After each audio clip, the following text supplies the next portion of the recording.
Altri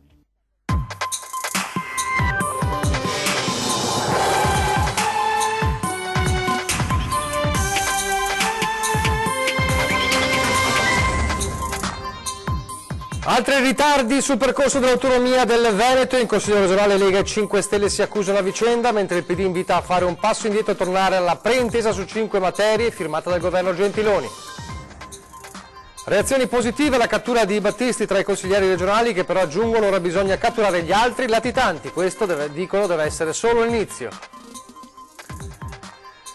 Con Mestre l'allerta da codice rosso visti i 10 sforamenti, è il sindaco di Sandolo di Piave a lanciare l'allarme e ricordare ai detrattori del blocco del traffico che cosa significano veramente questi provvedimenti. Siamo tornati in via Donatello, dove i residenti vivono nella paura, troppi furti in casa, denunciano, vogliamo più sicurezza, la loro richiesta. Parte da Dorso Duro un importante progetto che coinvolge numerose realtà del territorio a sostegno degli anziani soli, il male del terzo millennio.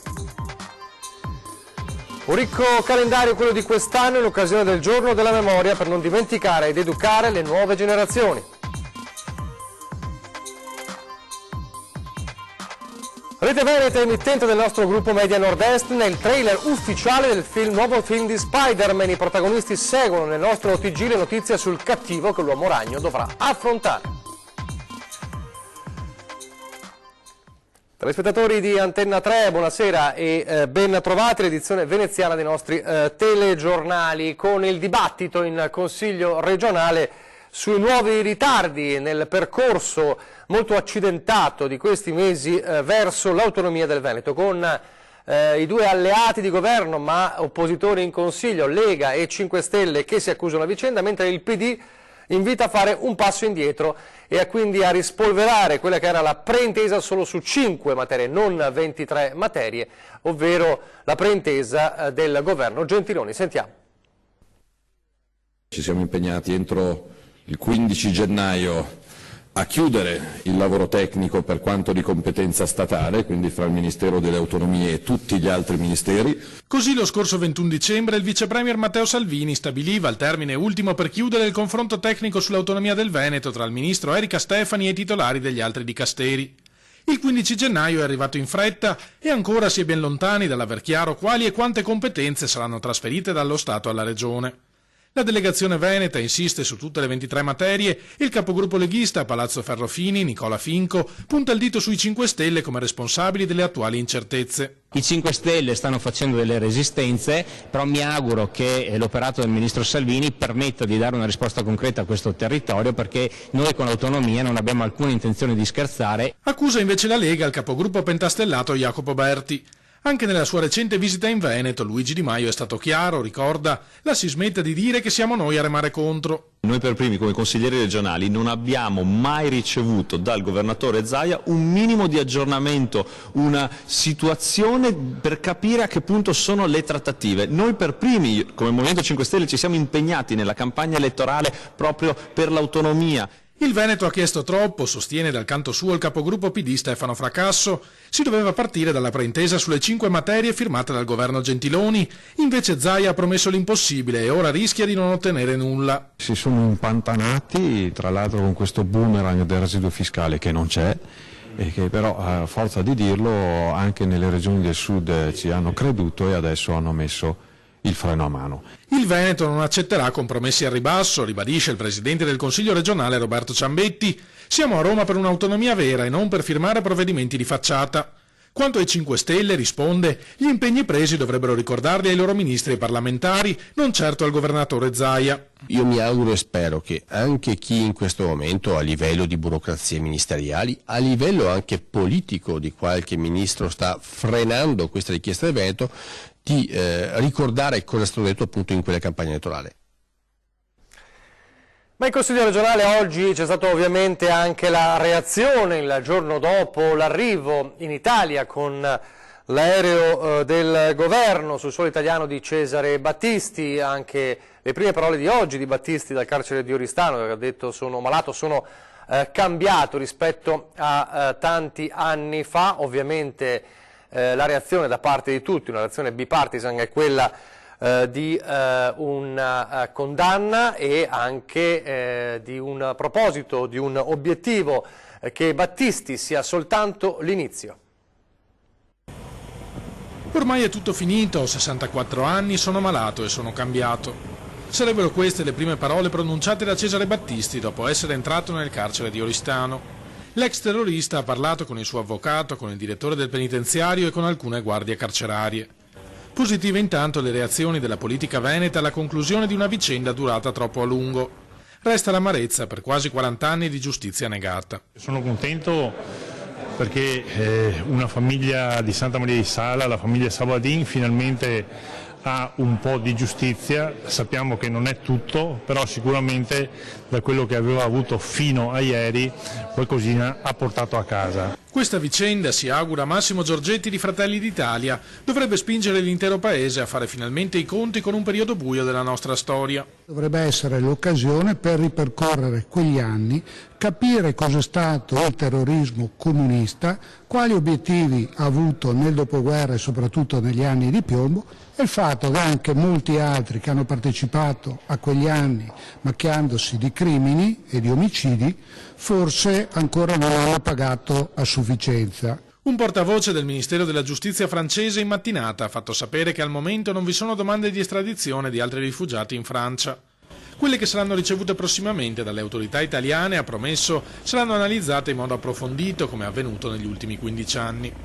Non esiste solo il terrorismo, fa presente il PD Andrea Zanoni, il lavoro delle nostre forze dell'ordine deve continuare per assicurare finalmente alla giustizia i latitanti delle cosche mafiose che non si nascondono all'estero ma all'interno del territorio italiano. Ci sono ancora molti latitanti, esponenti apicali della mafia, e quindi mi auguro che anche a livello, diciamo, di Stato italiano vengano effettuate ulteriori indagini e ricerche per definire dove sono andati a finire questi latitanti e assicurarli alla giustizia.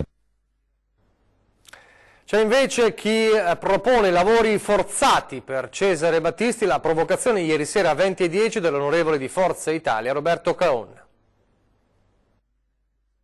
Io farei una legge speciale per questa persona. Cioè?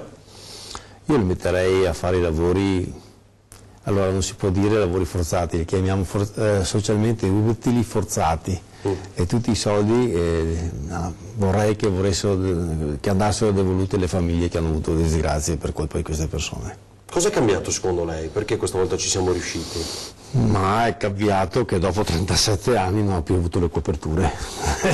È un po' scemata, un po' tutta quanta questa gente che per anni sono stati bravi. Si è nascosto dietro a motivi politici per trovare una via di fuga, trovare delle coperture, e sicuramente ha goduto di anni e anni di copertura politica, e questo è un fatto gravissimo da parte di presidenti stranieri come poteva essere Mitterrand in Francia, Lula in Brasile, ma non ricordiamo anche gli esponenti di un certo tipo di sinistra, dell'intelligenza, come può essere un certo Vauro, un certo Saviano, che hanno firmato un appello perché non andasse in carcere, oppure la première dame francese Carla Bruni. Quindi tutto questo mondo che ha sempre coperto questo criminale che si divertiva a farsi vedere col sorriso, col ghigno. Ed ora lo smog, l'allerta rossa, è il primo giorno di blocchi per l'allerta rossa a Mestre. Intanto continuano anche le polemiche su questi provvedimenti, blocchi del traffico, l'intervento anche del sindaco di San Donà di Piave, Cereser. Con Mestre l'allerta meteo da codice rosso, visti i 10 sforamenti che ha previsto anche lo stop ai furgoni, e il sindaco di San Donà di Piave, Andrea Cereser, a lanciare l'allarme e a ricordare ai detrattori del blocco del traffico che cosa significano veramente questi provvedimenti. Inviterei queste persone a fare un giro nei reparti in ospedale, soprattutto nella parte legata, che ne so, alla medicina, e vedere quali problemi respiratori in realtà comportano a breve e anche a lungo termine queste condizioni dell'aria, della qualità scarsa, insomma, per cui se è anche vero che non si vedono i PM10 o le polveri sottili nell'aria, in realtà ci sono e fanno danni. In terraferma saranno in vigore fino al prossimo giovedì 17 gennaio le limitazioni più stringenti. Coinvolgeranno in tutta l'area veneziana quasi 63.000 veicoli, compresi gli oltre 2.600 commerciali Euro 4. Nell'area mestrina in particolare un mezzo su due rischia di restare in garage, visto il parco mezzi di quasi 112.000 veicoli. Situazione leggermente meno drammatica in quel di San Donà di Piave. Stranamente la città di San Donà con il comune di Chioggia rispetto agli altri comuni della città metropolitana presenta delle condizioni leggermente migliori. In ogni caso penso sarà inevitabile comunque non alzare di un grado di allerta, diciamo, la situazione, con provvedimenti che riguardano il traffico, che riguardano il tema del riscaldamento nelle case e che renderemo noti nei prossimi giorni. A proposito di trasporti, ma parliamo invece dell'aeroporto Marco Polo di Tessera, che porta a più 7,8% il numero di passeggeri nel 2018, quindi un aumento considerevole rispetto al 2017, sono i dati forniti oggi da Save sul 2018,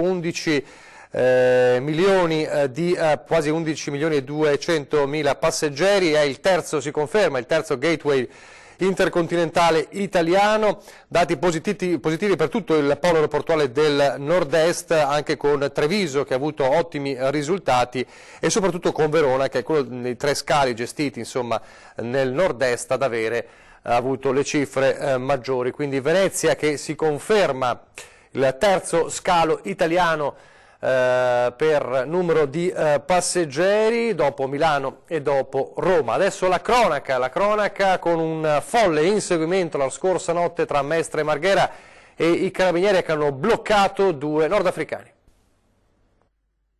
La scorsa notte una pattuglia del nucleo operativo e radiomobile dei Carabinieri ha visto un'auto sospetta viaggiare lungo Corso del Popolo a Mestre a bassa velocità, quindi hanno deciso di fermarla. A quel punto il conducente ha premuto l'acceleratore dando il via ad uno spettacolare inseguimento cui hanno partecipato i rinforzi della polizia, che si è concluso poco dopo a Marghera, con una serie di manovre spericolate, di rotonde percorse più volte e di strade imboccate contromano. Al termine della fuga sia l'autista che il passeggero, due tunisini di 23 e 25 anni, sono stati fermati. Si sono trovati in trappola quando hanno imboccato una strada senza uscita che porta al parco Emmer, dove forse pensavano di potersi dileguare a piedi, ma così non è stato.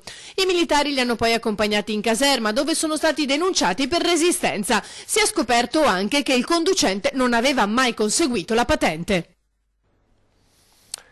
Torniamo a parlare adesso della fuga di gas che ha scatenato il panico ieri sera a Mestre. L'abbiamo raccontato con un servizio proprio ieri sera.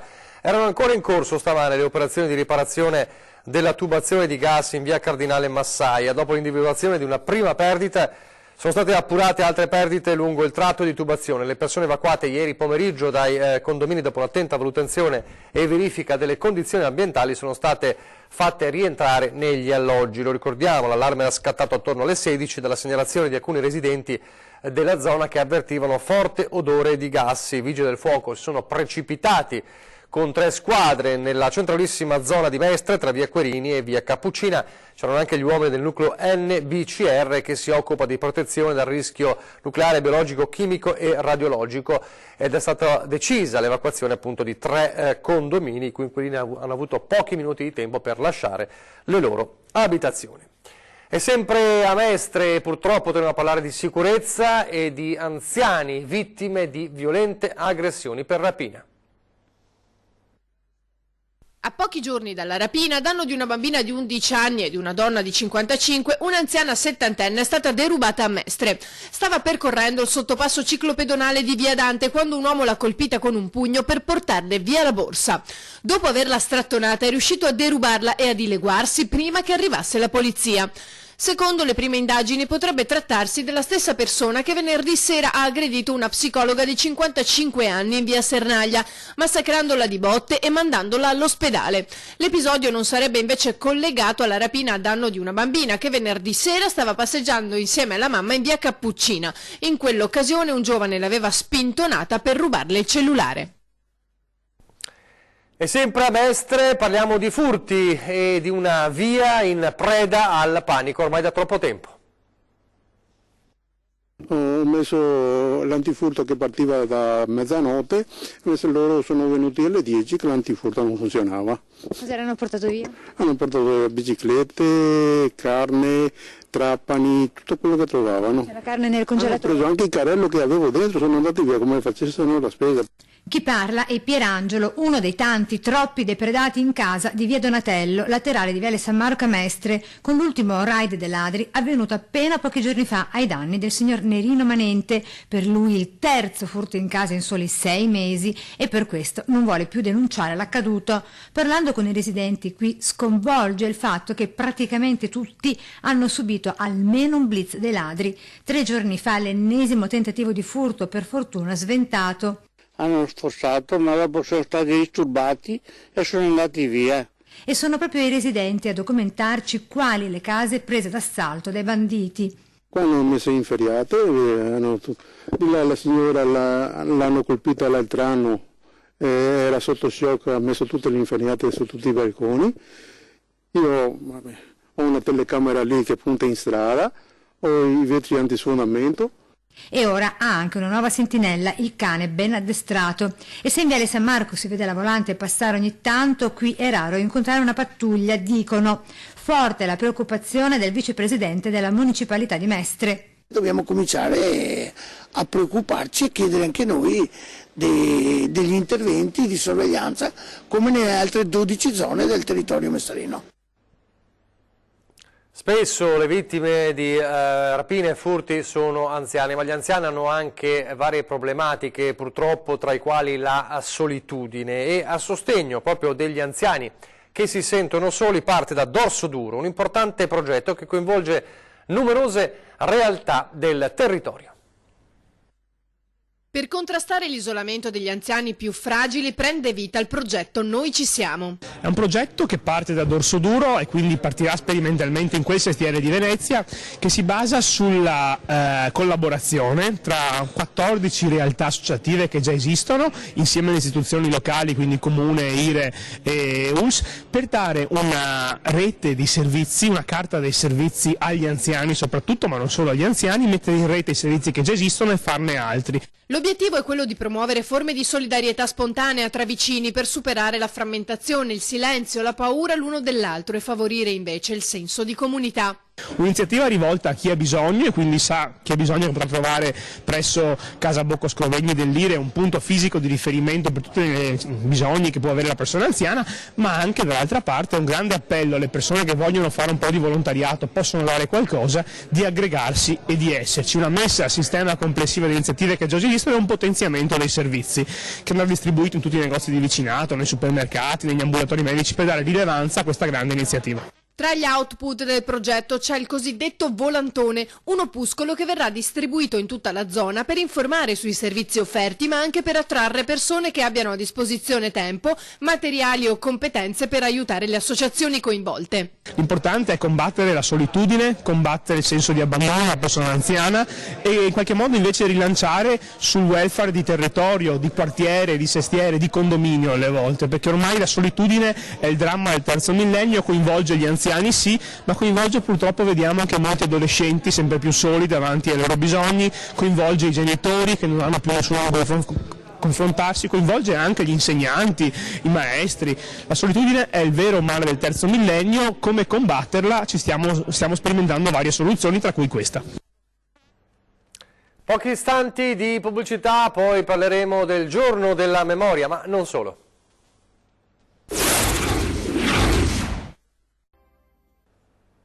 Rieccoci in studio in diretta per parlare del giorno della memoria, con un calendario a Venezia ancora più ricco di quello dello scorso anno, perché evidentemente di questa memoria c'è sempre davvero bisogno. Più di 60 appuntamenti diffusi in tutto il territorio in occasione del giorno della memoria il 27 gennaio per ricordare le vittime dell'Olocausto, gli effetti della legislazione razzista e coloro che hanno messo a rischio la propria vita per proteggere gli ebrei perseguitati. Il messaggio più importante è proprio quello che noi siamo tenuti a dare alle nuove generazioni. C'è tanto coinvolgimento anche dei giovani attraverso appunto le iniziative scolastiche e quindi noi ci auguriamo che anche quest'anno i giovani possano essere i protagonisti di questi eventi che hanno segnato la nostra storia. Perché conoscere e ricordare è fondamentale. Un popolo che non conosce la sua storia non ha la sua memoria, quindi non può avere la sua identità e la sua capacità di affrontare le sfide che la storia stessa dà. Noi abbiamo l'obbligo e come si dice, anche la responsabilità, che per me è una cosa assolutamente importante, di trasmettere quello che è successo, di far capire quello che è successo, perché l'obiettivo chiaramente che siccome è storia magistra vitae dobbiamo fare in modo che non si ripeta più. La cerimonia del Giorno della Memoria si svolgerà il 27 gennaio al Teatro Goldoni alle 11, un appuntamento cui la comunità ebraica invita a partecipare anche attraverso una lettera appello alle associazioni di categoria, ai sindacati, ai partiti e alle istituzioni, ricordando come debba esserci consapevolezza. Il rischio è proprio questo, cioè quello di perdere le nostre identità, per questo dobbiamo coltivare la nostra memoria, dobbiamo cercare di trovare gli strumenti che ci consentono di continuare a ricordare quello che è stato il passato perché non avvenga nel futuro. Purtroppo i segnali di intolleranza e di discriminazione ci sono a più livelli e crediamo con questo programma che dura fino a metà febbraio di poter riflettere adeguatamente su questi argomenti. Tra le varie associazioni, anche Figli della Shoah, che in collaborazione col Consiglio d'Europa hanno organizzato appuntamenti speciali. Il leitmotiv di quest'anno è stato 30 anni dalla Convenzione dei diritti dei bambini e quindi abbiamo presentato la mostra Infanzia rubata col Consiglio d'Europa e con Ca' Foscari, che sarà aperta alle Zattere nella sede dell'università fino al 31 gennaio. E accanto a tutto questo noi abbiamo fatto molti lavori che ricordano i bambini, per esempio il 16 pomeriggio al Cinema Dante a Mestre ci sarà il film gratuitamente Corri ragazzo corri, ma presentato da una veneziana che veramente ha dovuto fuggire per potersi salvare dalla deportazione. A proposito di film, nel trailer ufficiale pubblicato da pochissimo del nuovo film di Spider-Man, girato come sapete in parte anche a Venezia, c'è un colpo di scena che ci riguarda il gruppo Media Nord-Est davvero da vicino, guardate. Incollati allo schermo, i protagonisti della nuova saga cinematografica Marvel seguono le notizie locali. Esterno giorno, Chuck si gira, un mostro d'acqua emerge dalla laguna di Venezia e a documentare l'evento straordinario è, indovinate un po', Rete Veneta. Sconvolti, i telespettatori della pellicola del celebre Uomo Ragno seguono alla TV la cronaca di un'edizione speciale dell'emittente del nostro gruppo, Media Nord-Est, scelta da Marvel come televisione ufficiale per l'ultimo film con un cast stellare. Da oggi il trailer di Spider-Man Far From Home, lontano da casa, porta guai in Europa che l'aracno-eroe dovrà risolvere. L'Uomo Ragno, girato a Venezia nei mesi scorsi, fa finalmente capolino sul panorama planetario, dove tra i protagonisti Tom Holland, Jake Gyllenhaal e Michael Keaton spunterà anche la nostra conduttrice Tatiana Lunardon per l'edizione straordinaria di un TG Venezia che sbarca a Hollywood. Dal territorio al web, dunque, dai social, ora al grande schermo, in tutto il mondo. Neanche a dirlo, ecco i superpoteri di Rete Veneta e Media Nord-Est.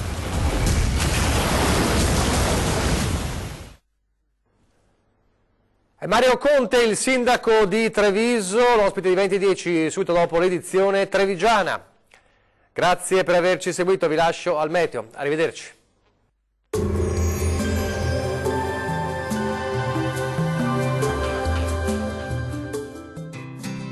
L'Unic Star, le uniche pagliette antibatteriche in commercio, prodotte anche per i marchi più importanti, sia nazionali che internazionali. Ben ritrovati al meteo. Non cambia di molto la situazione rispetto ai giorni scorsi. Nel Veneto la costante presenza dell'anticiclone garantirà un tempo asciutto e stabile. Il cielo risulterà sereno o al massimo poco nuvoloso, specie al mattino. Temperature minime comprese tra i -4 e 0 gradi, massime comprese tra i 4 e 8 gradi. Diamo uno sguardo al Friuli Venezia Giulia. Al mattino il cielo sarà sereno o poco nuvoloso. In giornata probabilità di aumento della nuvolosità, specie su pianura e costa, con possibili foschie in serata. Non sono previste precipitazioni. Temperature minime comprese tra i -2 e 0 gradi, massime tra i 6 e 9 gradi. Vediamo infine la situazione meteorologica del Trentino Alto Adige. Bel tempo sulla nostra regione, dove a prevalere sarà il sole in tutti i settori. Temperature minime comprese tra i -2 e 0 gradi, massime oscillanti tra gli 11 gradi. Dal meteo di Antenna 3 è tutto, arrivederci al prossimo aggiornamento. Oscillanti tra i 7 e 8 gradi. Dal meteo di Antenna 3 è tutto, arrivederci.